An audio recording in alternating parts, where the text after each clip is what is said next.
je vous poserai des questions. Merci beaucoup. Très bien, je vous remercie. Voilà, donc est-ce qu'on me voit sur l'écran? Et c'est mieux comme ça. Là, c'est bien, mais il faut que le micro soit aussi bien centré. Est-ce que ça va? Voilà. OK, très bien. Donc voilà, d'abord, voulais vous dire que vous remercie ici pour être venu, pour être ici invité chez vous. Euh, et je pense que cette thématique est extrêmement importante parce que la vérité est une notion centrale, essentielle dans les sciences, dans la médecine, et les courants actuels qui existent, donc à la fois au niveau intellectuel, en philosophie, sociologie, mais aussi maintenant en sciences et en médecine, sont en train d'attaquer cette notion. Et la vérité est vraiment la pierre angulaire de la science. En tout cas, moi, je l'entends comme ça.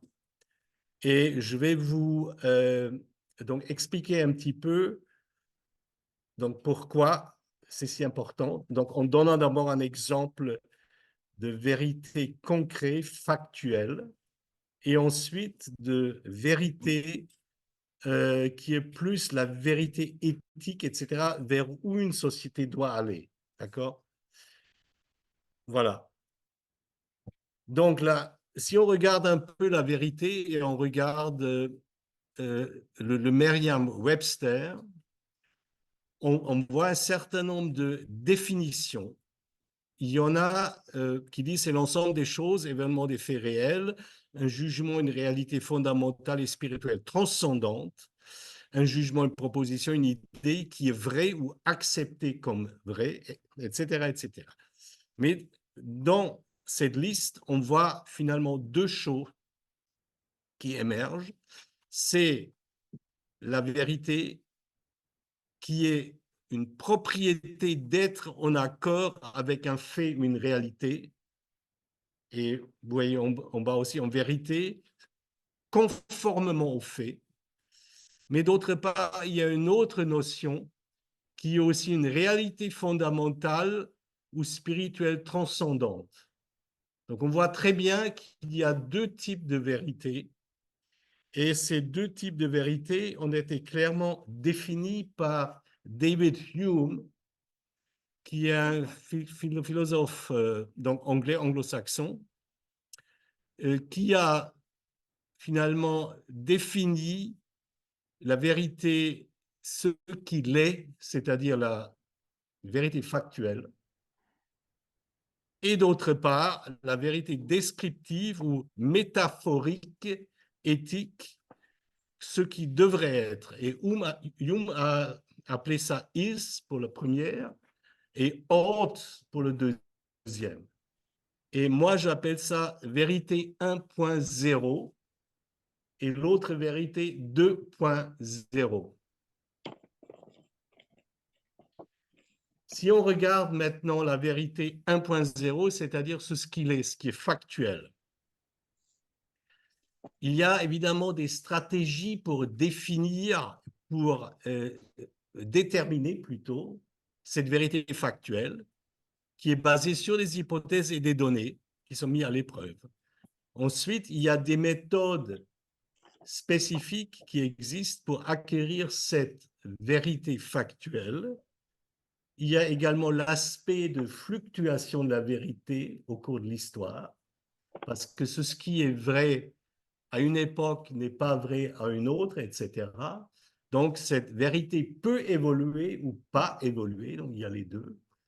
Après, il y a la notion que moi j'ai définie, qui est la vérité provisoire ou la vérité solidifiée. C'est-à-dire la vérité provisoire, c'est celle qui change au cours du temps et la vérité solidifiée qui est beaucoup plus stable.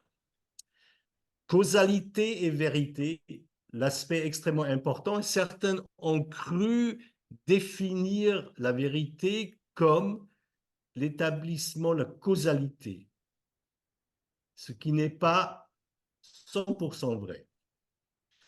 Ensuite, je vais illustrer ça avec le cas d'Ignaz Semmelweis. C'est un cas très connu.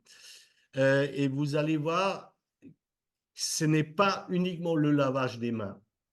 C'est une approche hypothético-déductive qui réellement récapitule l'attitude scientifique. Voilà.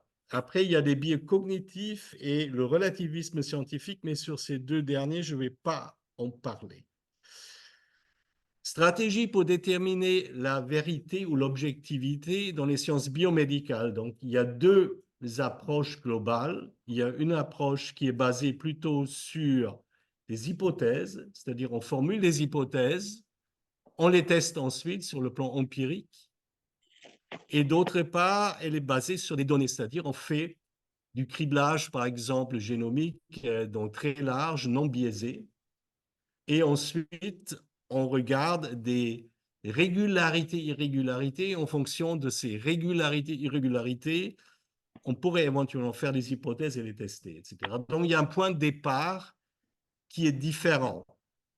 Maintenant, ce qui est basé sur les hypothèses a eu quand même au départ un grand succès, étant donné que donc à cette époque-là, il y a 20 ans, 30 ans, ou même plus, les données extrêmement larges n'existaient pas encore. Donc, il y a deux points de vue. Il y a le premier point de vue, d'abord l'hypothèse, c'est Robert Weinberg, qui est un cancérologue américain très connu, et qui justement, pour lui, c'est déjà un article qui est sorti en 2010. L'hypothèse d'abord est importante et ensuite, on regarde sur le plan expérimental, on vérifie, on refute ou on confirme. Ensuite, il y a Todd Golub qui a fait le contrepoint. Pour lui, c'est les données d'abord et ensuite, évidemment, des hypothèses. Mais vous devez être clair. On n'échappe jamais aux hypothèses. Même quand vous faites des données, vous devez formuler des hypothèses. Et une démarche hypothético-déductive est basée sur l'observation de données, sur l'identification des régularités, des irrégularités données, dans ces données, qui donneront lieu, placées dans un contexte, à des hypothèses. Les méthodes pour acquérir la connaissance dans les sciences biomédicales, c'est l'inférence causale classique. Donc, c'est John Stuart Mill qui a proposé ça. Après, il y a la statistique bayésienne. C'est très important. Si vous avez donc un iPhone ou un cell phone, ça marche par la statistique bayésienne. Après, après, il y a d'autres approches statistiques des erreurs, l'inférence de la meilleure explication, IBE, réseau nomologique des preuves cumulées et la révolution causale. Je ne vais pas ici détailler tout ça, mais juste pour vous montrer qu'il y a une méthodologie dans les sciences. C'est que les sciences, ce n'est pas n'importe quoi. Évidemment, si les philosophes ont voulu établir la démarche scientifique stricte parce qu'il y a eu un débat avec Cercle de Vienne, avec Popper, Karl Popper, etc., qui voulaient établir des règles normatives spécifiques pour la science. Évidemment, ces démarches-là étaient attaquées ensuite parce que ces démarches formelles n'ont pas abouti. Cependant, dans les sciences, il y a des approches très claires de mise à l'épreuve et voici donc un échantillon de ces approches. La révolution causale, extrêmement important parce que c'est quelque chose qui va prendre de plus en plus d'importance, notamment dans un ensemble qui s'appelle intelligence artificielle. C'est très important. Donc, il y a des théories de causalité philosophiques. Il y a la théorie singulariste, la théorie donc inférence causale classique, etc. Il y a la théorie régulariste et il y a la théorie contrefactuelle, etc. C'est-à-dire, ces théoriciens, ils voulaient établir la façon laquelle une chaîne causale fonctionne, c'est-à-dire l'essence de la causalité.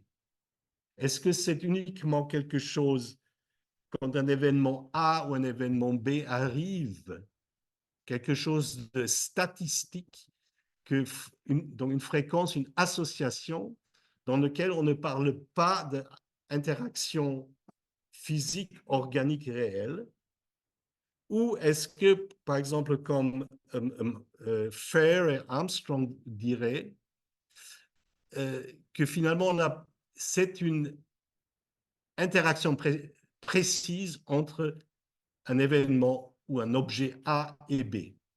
Donc, on n'a pas besoin du nombre, mais déjà, dans l'acte singulariste de l'interaction A et B, c'est déjà défini. Après, il y a la théorie contrefactuelle, très important.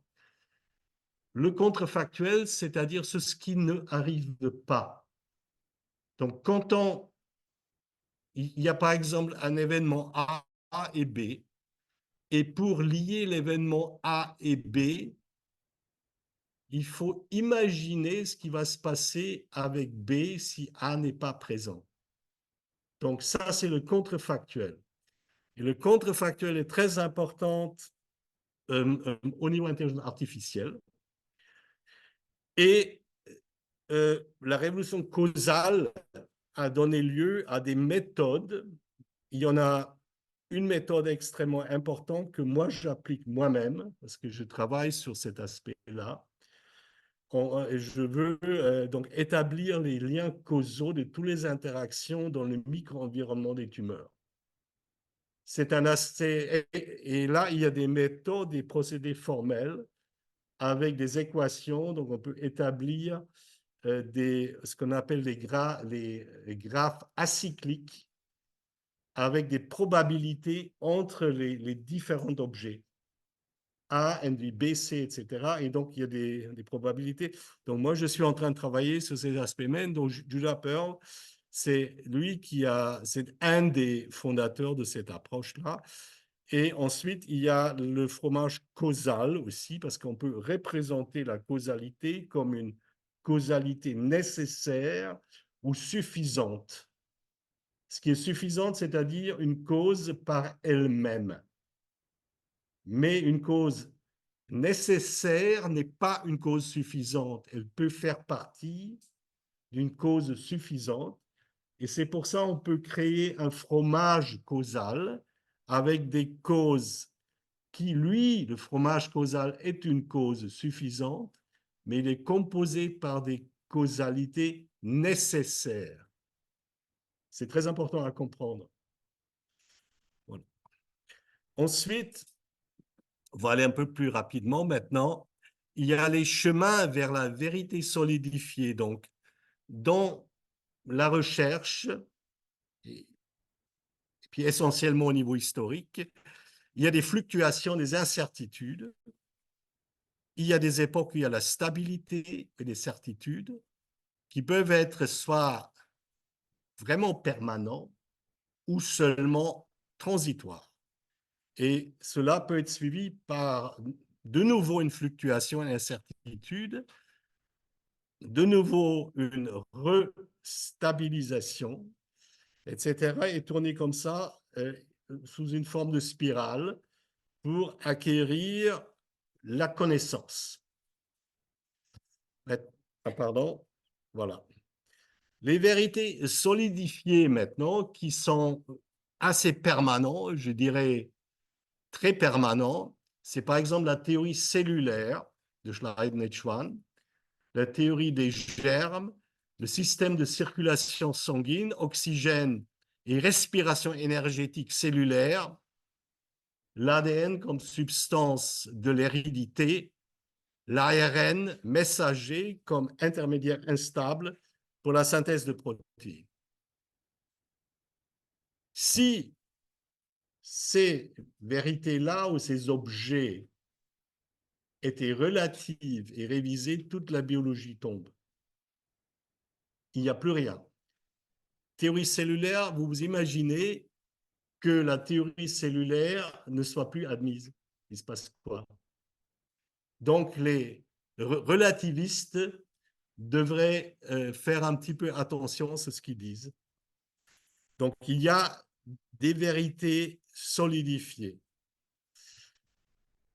Attitude scientifique, c'est un exemple hypothético-déductif, Ignaz Semmelweis. Donc, je ne sais pas, je crois que, est-ce que vous êtes tous donc, au courant d'Ignaz Semmelweis?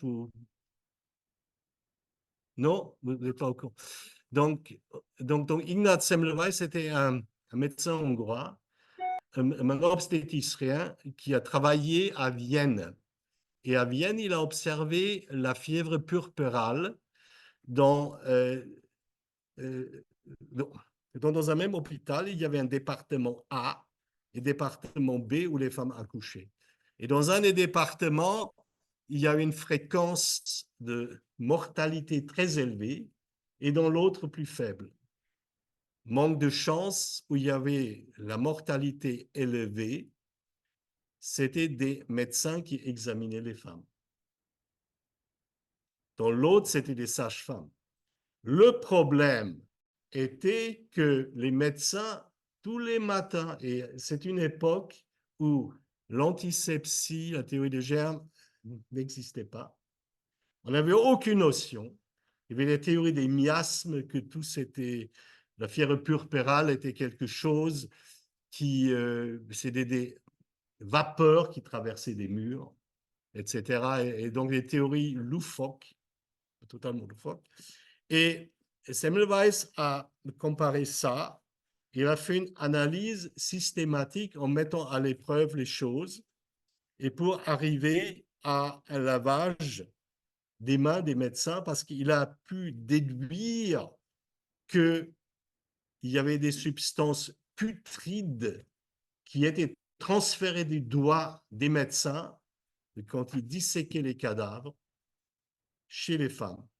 Voilà. Et donc, ce qu'il a finalement fait, c'est un réseau nomologique d'évidence cumulative. Donc, il a constaté des mortalités différentes au niveau des deux maternités. Ensuite, il a regardé des périodes sans dissection de cadavres. Il y avait moins de mortalité. Ensuite, il a analysé ça à certaines époques, fluctuation pendant l'activité des dissections, même à une période donnée. Quand il y a des stagiaires étrangers, évidemment, il y avait des dissections qui augmentaient, donc augmentation de la mortalité. Il a exclu des facteurs psychologiques. Il a aussi vu que les Gassengeburten, c'est-à-dire les naissances dans la rue, les naissances dans la rue étaient finalement, avaient une mortalité beaucoup plus basse. Voilà, donc être à l'hôpital, on avait une chance sur 5 ou même plus. Il y avait des périodes où il y avait 30% de femmes qui mouraient. 30%. Et donc, après, il a eu un collègue qui s'est coupé au cours de la dissection. Et ce collègue-là, il a développé des symptômes de la fièvre puerpérale. Donc, il s'est dit, il y a un lien avec phlébite, péritonite, pleurite, etc. Voilà. Il a eu l'intuition de dire, OK, maintenant, si j'essaie d'enlever de façon radicale ça des mains, les médecins à l'époque, ils se lavaient les mains, mais ce n'est pas suffisant. Donc, il fallait l'eau de Javel. Et donc, ils appelaient à l'époque la chlorkalk-leçon, c'est l'eau de Javel. Et avec ça, boum, la mortalité est tombée. Donc, c'est une preuve finalement qui est une preuve interventionniste de la causalité. Et voilà, donc, et après, il a fini par les injections, il a pris des exsudats des femmes qui sont mortes de la fièvre puerpérale, il les a injectées chez les lapins, administrés, et développé aussi des mêmes symptômes. Voilà la science. Et c'était analysé par un philosophe de science qui s'appelle Karl Hempel. Karl Hempel, philosophe extrêmement important, proche du cercle de Vienne, mais il était à Berlin, cercle de Berlin. Il est devenu professeur à Princeton. Il a écrit un bouquin, La philosophie des sciences naturelles. Et donc, il récapitule tout ça avec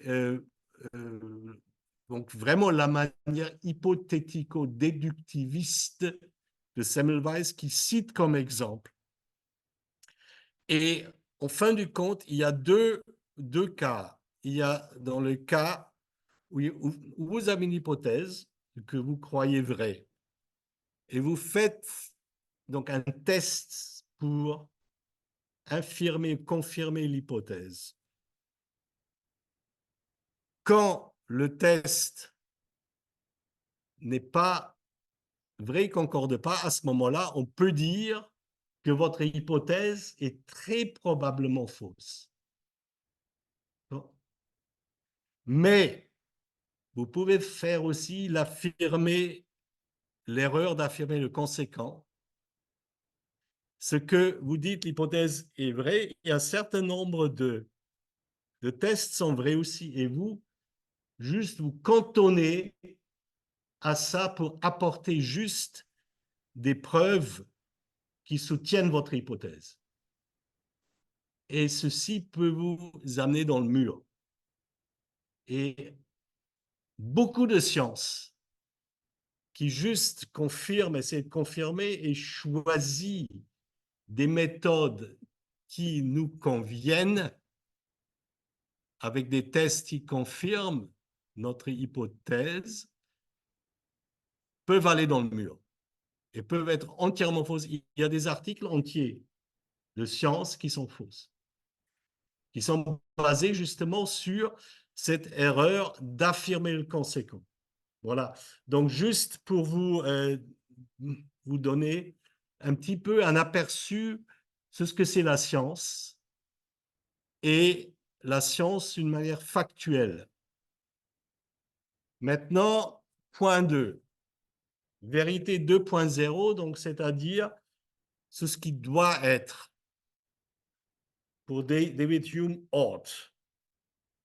Et ceci est connecté avec la politisation et la moralisation de la science et de la biomédecine. Évidemment, science et société sont très fortement en interaction, sont interdépendantes. Il y a des subventions qui définissent des domaines qui seront financés, etc. Donc, chaque société, évidemment, a des priorités. Et ces priorités sont évidemment affichées dans des appels d'offres, etc., ou dans l'établissement de centres de recherche et tout ça.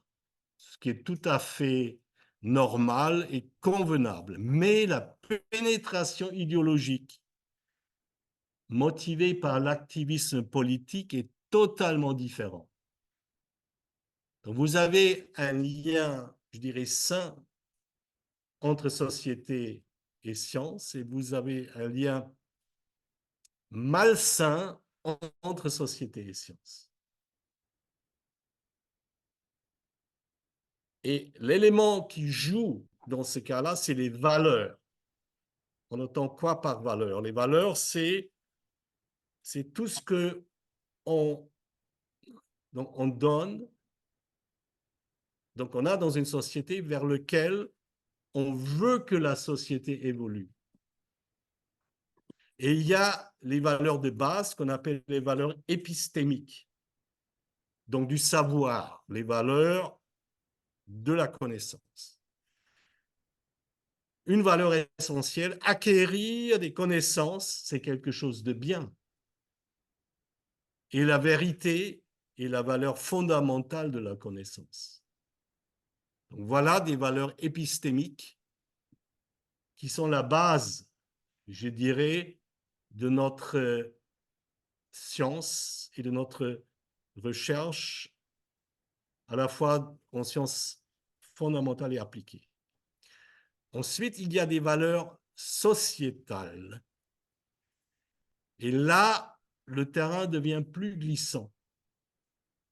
La connaissance et la manière dont nous l'acquérons, ou les connaissances, pardon, il y a une erreur là, doivent être conformes aux valeurs sociétales. Le problème, c'est que quelles sont ces valeurs, qui détermine ces valeurs, et est-ce que la science a elle-même un mécanisme d'autocorrection qui finalement suffit? Et il y a, dans l'histoire des sciences, il y a un sociologue allemand, Max Weber, très connu, qui a donc travaillé, qui était dans le Werturteilsstreit, c'est-à-dire la façon de laquelle les valeurs puissent interférer avec l'activité scientifique.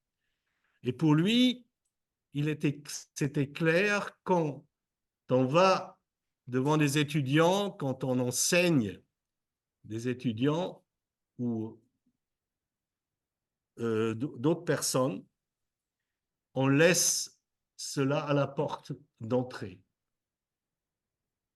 Donc, on se garde d'une façon plutôt objective, neutre, sans pour autant d'amener trop ses propres opinions, ses propres croyances, ses propres politiques, sa propre politique, sa propre idéologie, sa propre morale,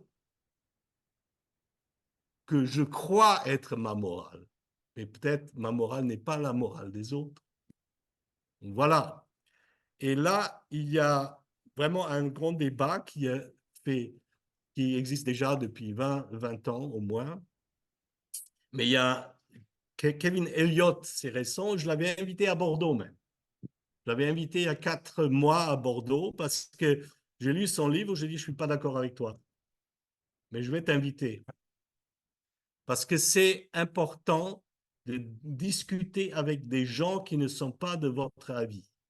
C'est absolument essentiel car vous devez mettre donc à l'épreuve vos propres opinions. Et pour lui, c'était très clair, les valeurs partout, les valeurs dans tout type de recherche, des questions, dans les buts de la recherche, etc. Donc, il y a des valeurs qui sont importantes et une science sans valeur, ça n'existe pas. Mais, je lui ai demandé, quelles valeurs, quelles sont ces valeurs et qui les détermine?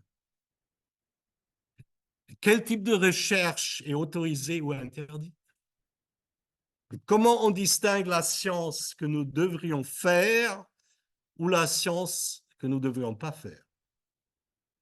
Et existe-t-il un cadre de valeurs minimales?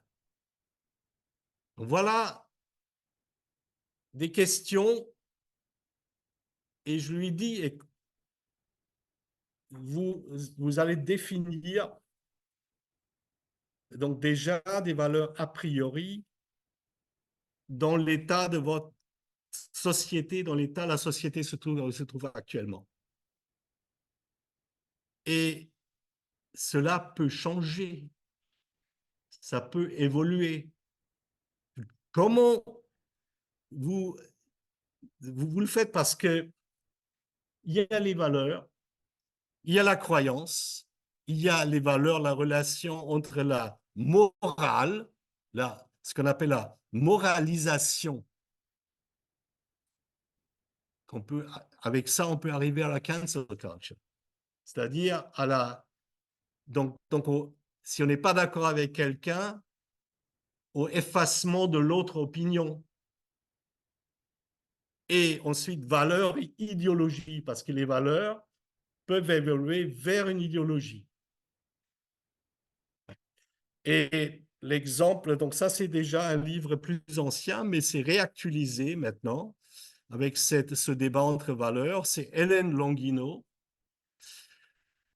Il voit partout des valeurs, même si ces gens-là citent essentiellement les sciences appliquées. Et quand on leur demande et quand on leur donne des exemples plus sciences pures, fondamentales, c'est beaucoup moins évident que ça pour eux. Mais il y a une idée clé qui est pertinente, c'est que la production des connaissances est une entreprise sociale. Évidemment, il y a plusieurs scientifiques qui participent. Ce n'est pas uniquement une activité individuelle, personnelle. Et ceci est assuré par des interactions critiques et coopératives entre les chercheurs. Tout à fait d'accord. C'est exactement comme ça que ça se passe. Mais elle a formulé son empirisme contextuel avec lequel j'ai beaucoup plus de problèmes. Parce qu'elle dit, par exemple, les observations et les données ne constituent pas en elles-mêmes une preuve pour ou contre une hypothèse particulière. Mais quand on fait de la science au laboratoire, quand on a une hypothèse concrète, on fait des expériences qui vont à la fois confirmer et contredire l'hypothèse. Donc, en tout cas pour moi, la mise à l'épreuve expérimentale est totalement suffisante pour mettre à l'épreuve une hypothèse et avancer. Ensuite, il y a aussi la perte. Donc, il y a d'autres points qu'elle cite encore, mais son centre, c'est qu'il y a tout est contrôlé par la société. D'accord? Tout est sociétal et contrôlé par la société. La vérité, la science en elle-même n'a pas de direction autocorrective. L'idée avec laquelle je ne suis pas d'accord. Et il y a Bertrand Russell, qui est le philosophe, un des philosophes plus importants du XXe siècle. Pour lui, c'était un sacrilège, une erreur de prendre des considérations morales et les introduire dans les sciences et la philosophie. Quand les limites sont mises, soit de façon consciente ou inconsciente, à la recherche de la vérité, la philosophie et la science deviennent paralysées par la peur et la base est préparée pour le gouvernement de censuriser et de punir ceux qui ont des idées dangereuses. Et surtout, le philosophe ou le scientifique, ce que je rajoute moi ici, a déjà fait donc on peut dire, c'est censuré lui-même déjà au départ, parce qu'il se retient par peur, justement, dans la morale. Donc il faut, c'est clairement, donc on peut contredire Longino déjà avec ça. Quand on regarde la circulation sanguine, William Harvey, découvrir la circulation sanguine, il a fait ça non avec le soutien des croyances et des assumptions, il dit en anglais, de son époque, théorie des humeurs, théorie galénique. Il a rompu entièrement avec ça. Il a fait l'approche empirique, l'expérience pure. J'observe, je teste, j'avance avec les instruments de ma logique et je définis. Et j'acquiers la connaissance. Et Ignaz Semmelweis, la même chose, approche empirique contre la croyance et les hypothèses de son temps. Ce qui, pour moi, est l'approche scientifique qui est de règle. Science chargée ou libre de valeur, il y a le is, c'est-à-dire le factuel, c'est-à-dire ce qu'on va chercher, et le ought, ce qui doit être. Ce sont des valeurs, chaque société a des valeurs et une façon saine et dosée de ces valeurs peuvent être favorables à la science. Et à l'inverse, évidemment, la science va être favorable à la société dans ce cas-là. Mais quand la moralisation commence, quand le ought, ce qui doit être, se transforme en idéologie et qui nous dit ce que je dois faire et ce que je ne dois pas faire, c'est-à-dire une science globalement interdite pour des raisons X, Y, là, le terrain devient beaucoup plus glissant. Et il y a des exemples historiques. Il y a l'Isenkisme, donc en Union soviétique. Là, la génétique était entièrement mise hors jeu. Critiquer la méthode expérimentale aussi de la génétique, étant donné que le dogme marxiste était que tout était environnement. Et la génétique ne joue aucun rôle. Et donc, Mendel était désigné comme donc un ennemi du peuple soviétique. Et que d'autres généticiens comme Vavilov, qui était un généticien très célèbre et qui a collectionné les sémences dans le monde, il a établi dans un centre vraiment la plus grande quantité de sémences au monde de l'époque.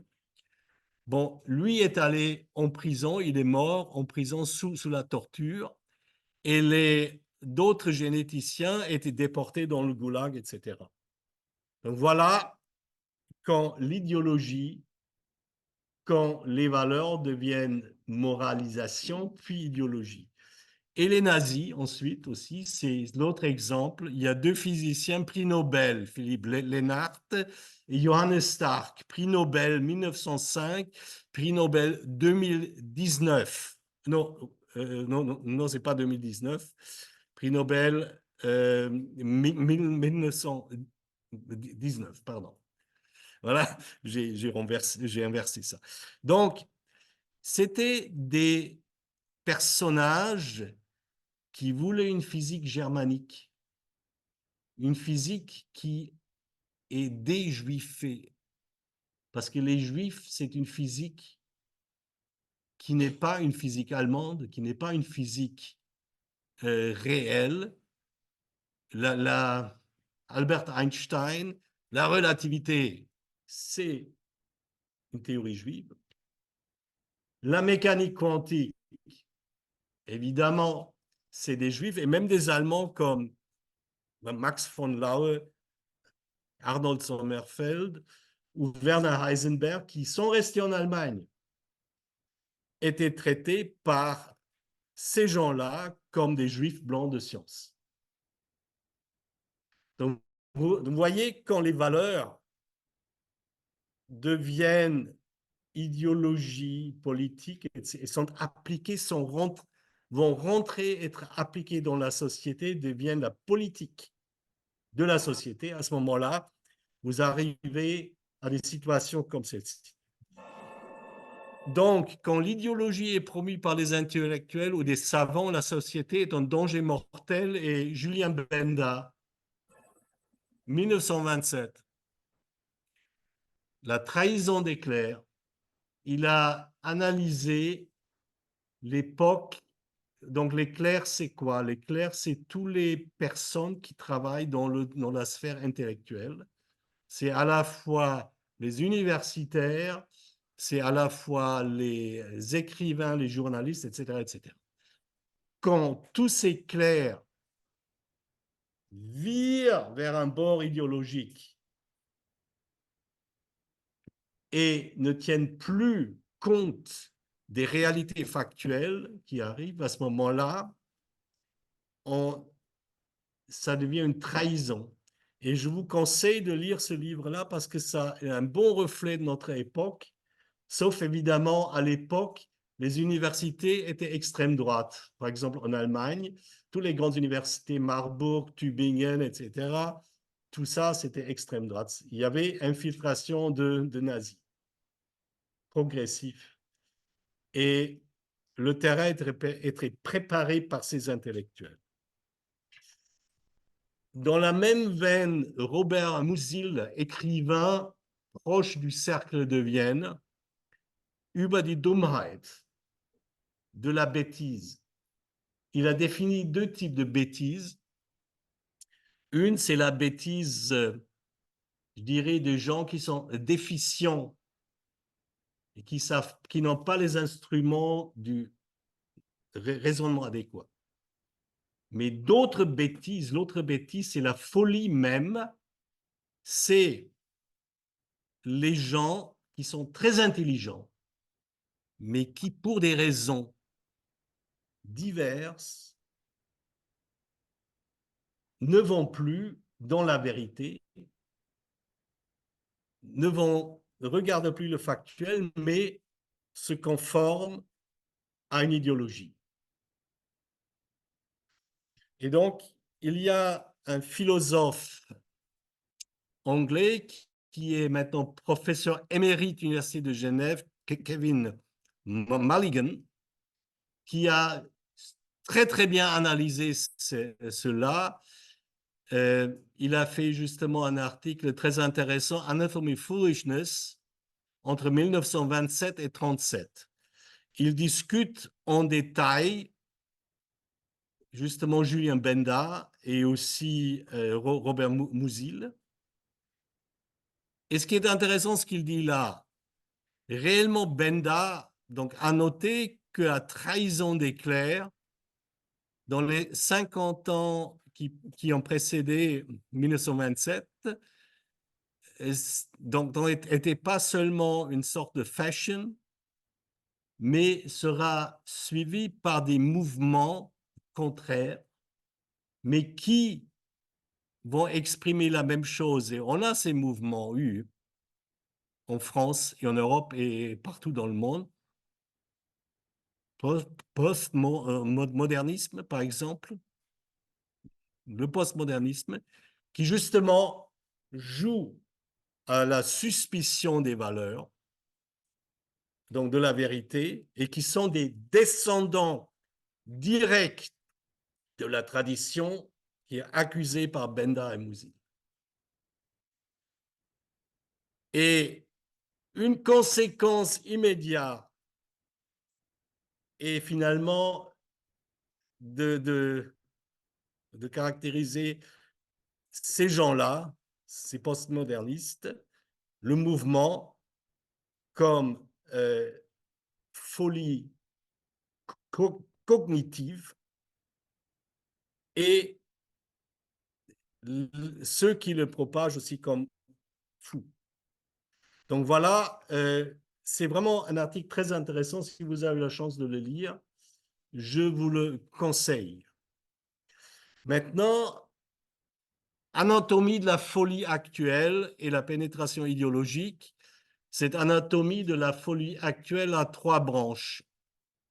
Le marxisme culturel, il y a une branche avec des philosophes postmodernes, Foucault, Derrida, théorie du genre queer, Fausto Sterling, Butler, Halperin, et puis introduction au sein des universités. Ensuite, le mouvement décolonial, qui est la deuxième branche, qui est inspiré aussi par un mouvement venant du Sud, Amérique du Sud essentiellement. Et après, il y a la théorie critique, la troisième branche, Horkheimer, Adorno, etc., Marcuse. Et ceci a été ensuite transformé en théorie critique de la race, l'intersectionnalité, et tous ces mouvements sont rentrés dans la société. Ensuite, au départ, dans les universités, ils ont capturé les institutions savantes et au niveau éducation, et même dans des éducations au sein d'écoles aux États-Unis. Et il y a une amplification qui sont les médias, social medias, et le capital, le grand capital et les GAFAM, qui ont amplifié tout ce mouvement. Et moi, j'appelais ça capitalo-marxisme genré et racialisé. OK? Avec une expression extrêmement sévère et dure, étant donné qu'il y a deux entités qui sont a priori contradictoires, qui sont associées, et ceci a vraiment, vraiment infiltré dans la société. Maintenant, la science et la médecine sous attaque. Ces attaques sont à la fois sur les fondements épistémiques, c'est-à-dire anti-occidentales, anti-lumière, surtout. Il y a une épistémologie de point de vue, théorie critique de la race. Il y a ensuite, au niveau politique et société, la décolonisation, démystification, déblanchir la société, déeurocentriser, critères, sexe et race et genre. Dans la pratique, c'est l'embauche des étudiants-professeurs en fonction de leur identité de groupe. Cancel culture, exigence de DI pour des emplois, résume, et donc pour les aussi, il faut les citer au sein des publications et des résumés des réunions, citation justice, etc., etc. Traitement médical adapté au groupe et plus à l'individu. Donc, pour ces gens-là, il faut remplacer les fondements épistémiques, rechercher le racisme et le sexisme partout, réduire chaque différentiel de santé à ses variables et adapter les traitements selon les critères de la race et du genre. Voilà. Il y a une véritable trahison du devoir de fidélité de la mission du scientifique et de l'enseignant, là. Et ceci a été très clair, très bien défini par Jonathan Haidt, qui justement euh, a mis au point le concept de fiduciary duty, c'est-à-dire la fidélité à sa mission, on peut le traduire comme ça, à la fois au niveau scientifique, c'est la fidélité à la vérité, à l'objectivité, au niveau de l'enseignement, c'est enseigner les jeunes pour devenir des êtres critiques, autonomes et pensants, et pas des activistes. Mais la pénétration était absolument énorme, et dans tous les cas de figure, et dans les sociétés savantes, et dans les journaux des plus prestigieux, Nature, Science, plein des formulations du racisme systémique, racisme structurel, etc., par exemple, absence d'objectivité de la science. Vous devrez admettre que vous n'êtes jamais objectif. Hein. C'est voilà, on fait comme ça. Quand on a une idée, on dit tout et n'importe quoi et c'est bon comme ça. Voilà. Et la génétique humaine doit avoir un plan antiraciste. C'est quand j'ai vu ça, moi je me suis dit mais ils sont devenus fous. Et c'est à ce moment-là où je dis, mais ça ne va pas, il faut réagir. Le Lancet, importation de la théorie critique de la race en médecine, dans le Lancet. Ensuite, autoflagellation pour des méfaits de passé, parce qu'ils auraient publié des articles dans le passé qui étaient racistes et sexistes, etc. La même chose avec Nature ici. Autoflagellation pour les injustices du passé et du présent. Et du présent. Nous sommes tous, nous étions coupables, mais nous sommes toujours coupables. Parce que justement, nous appartenons à une classe de privilégiés. Ensuite, il y a plein d'exemples comme ça qui sont... il y a même un article scientifique qui pourrait avoir des conséquences pour les non-participants à l'étude scientifique qu'on est en train de mener, doit être... donc, on doit faire attention parce que ça peut nuire ces gens-là. Voilà. Là, on n'avance plus. Même les créationnistes s'y mettent. La science est à stimuler un suprémaciste blanc pour tuer des gens. Et aussi, la communication scientifique doit être déblanchie. Déblanchie. On se met des trucs sur la peau quand on a la peau un peu plus sombre et on se déblanchit, mais cette fois-ci, ce n'est pas la peau qu'on déblanchit, mais c'est la tête. Voilà. Et après, il y a des prescriptions, donc prescription morale en neurosciences, il y a ce qu'on appelle justice de citation. C'est-à-dire, il y a des gens, comme ces deux personnes-là, qui ont proposé des citations, des programmes, des softwares qui ont été développés dans lesquels on peut scanner les auteurs qu'on cite. Premier auteur blanc, femme, noir ou couleur, etc. Et puis dernier auteur. Ce qui compte, c'est toujours le premier et le dernier auteur.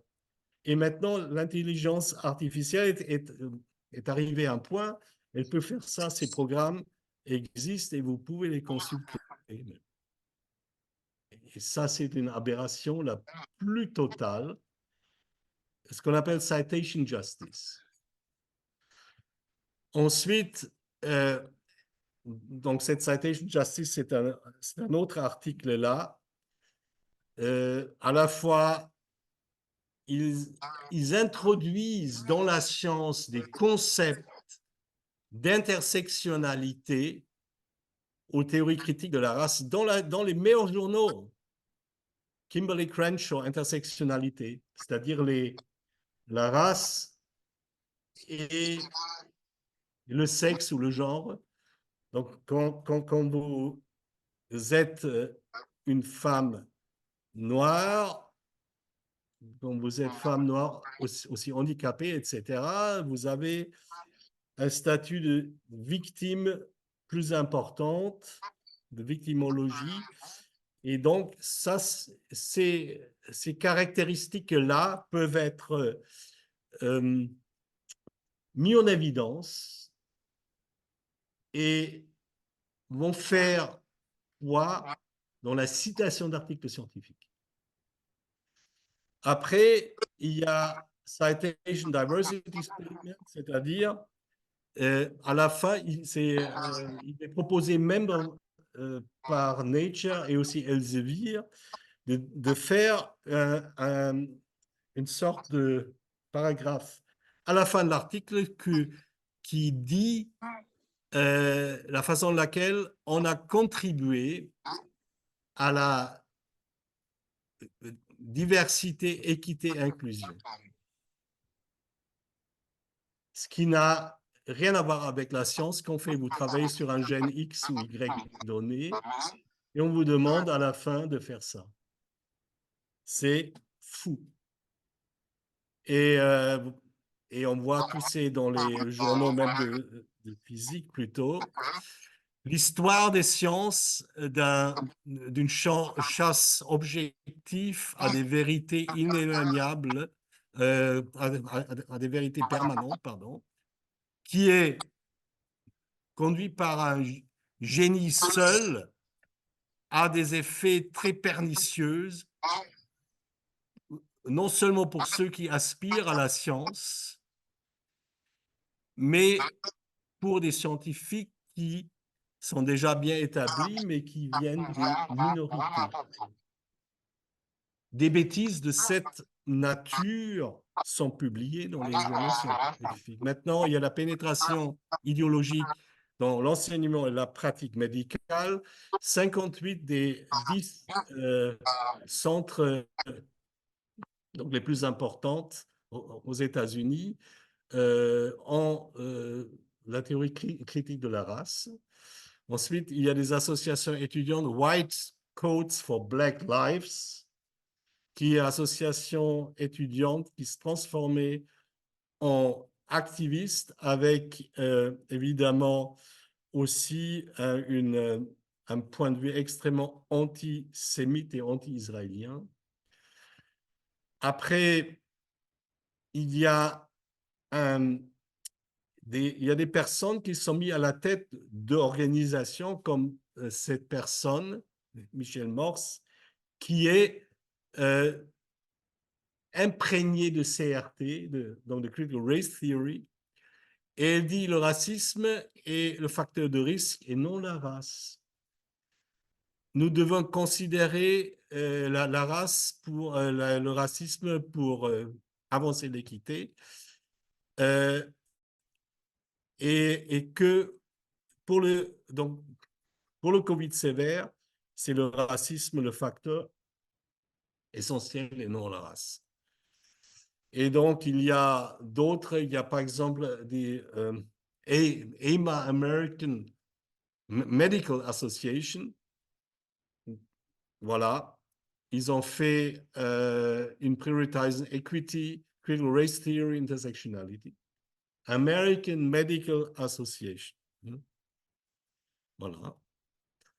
Et puis un exemple parmi d'autres, pour un raisonnement fallacieux, c'est-à-dire là, ils veulent relier le racisme structurel et systémique à un dysfonctionnement rénal. Donc les insuffisances rénales peut être réduite à du racisme systémique et structurel. Quand on écrit des choses de cette bêtise-là, on n'a aucune notion de causalité. Et on dit n'importe quoi. Mais ça, c'est publié. C'est publié dans des journaux. Après, il y a la couleur. Il y a toute une édition sur le racisme de Nature qui est sortie. Et parce qu'au doigt, on mesure oxygène. Et chez les personnes de couleur, évidemment, le laser, il pénètre moins bien. Mais ce fait-là est pris comme une raison, une argumentation pour que c'est quand même aussi un acte raciste. Même s'il n'y a aucune... C'est un acte de racisme systémique parce que c'est dans la société que ça se passe.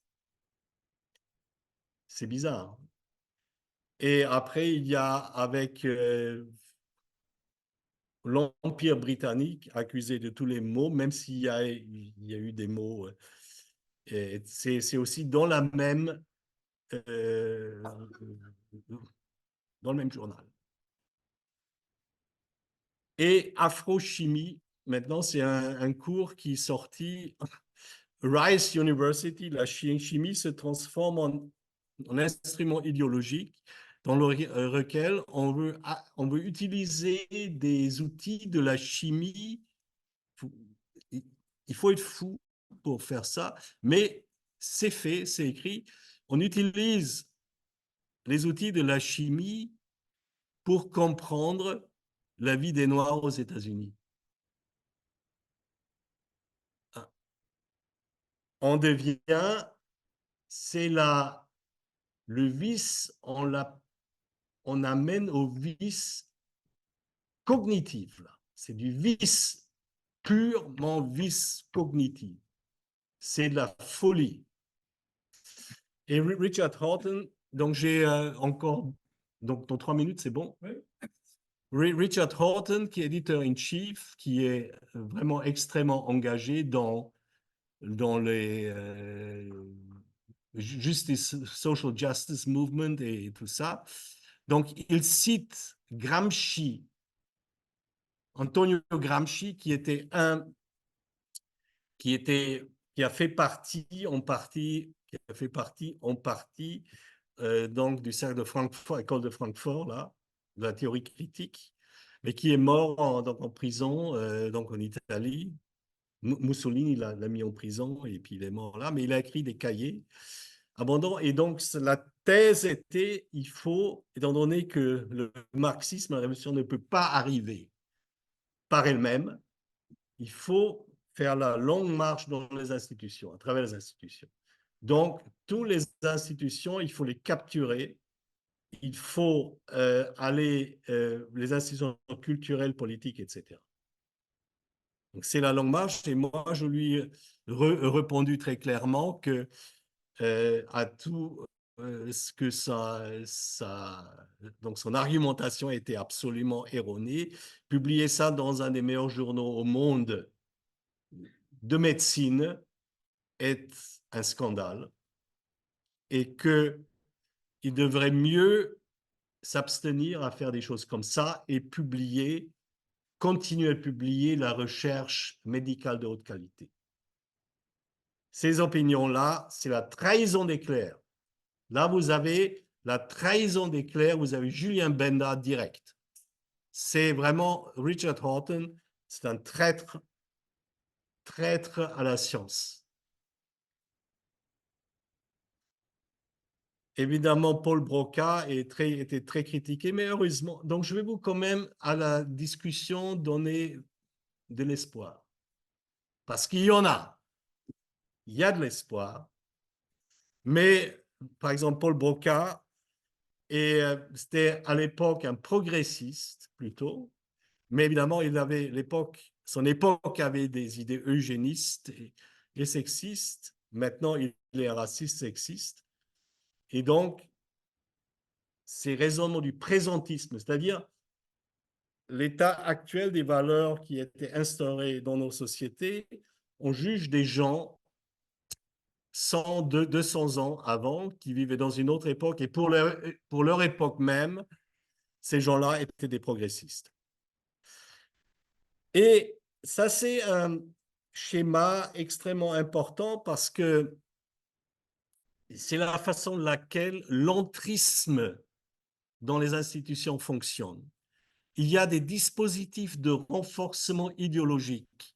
Il y a un premier concept qu'on appelle concept creep. C'est Nick Haslam qui a défini ça. Et c'est-à-dire, c'est un élargissement progressif de tout ce qui est nuisible au sein de la société.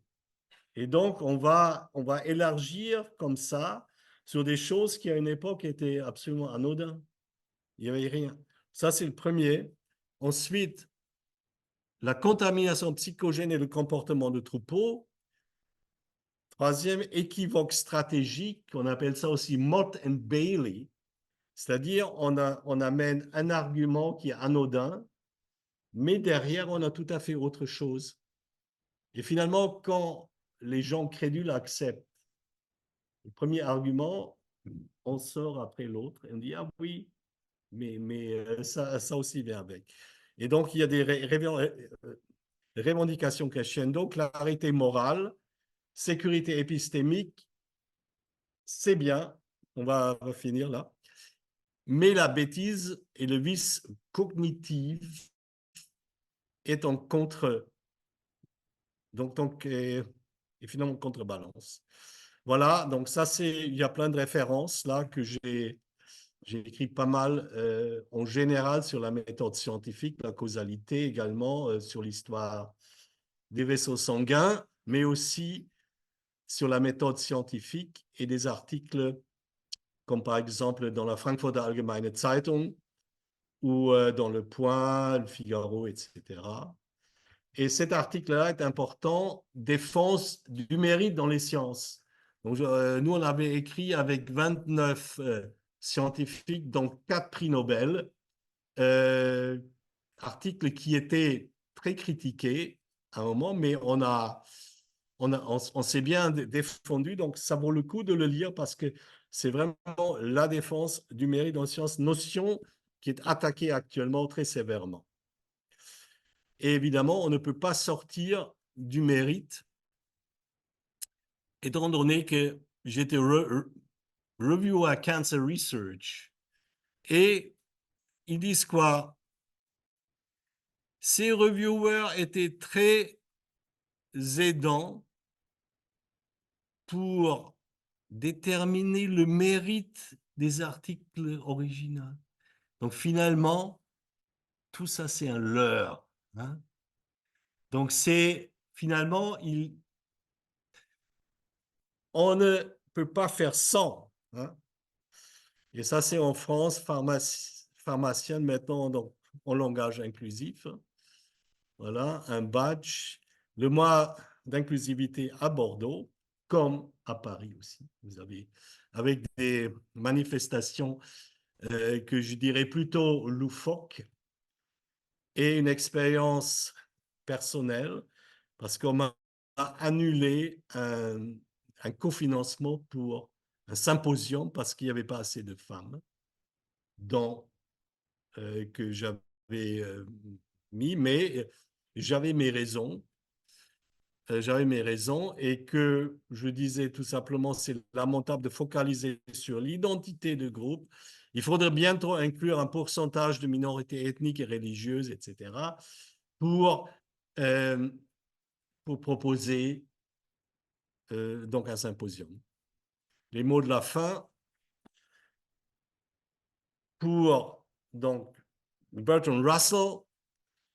La doctrine caractérisée des irrationalistes modernes, comme nous l'avons vu, c'est l'accent mis sur la volonté par l'opposition à la pensée au sentiment, la glorification du pouvoir, croyance en la position intuitive des propositions par opposition au test observationnel inductif. Et l'autre, en niant la vérité et la réalité, la science est réduite à un jeu inutile quoique divertissant. Un exercice dénué de sens, quoique exigeant, et un voyage sans destination, quoique agréable. Voilà, je vous remercie.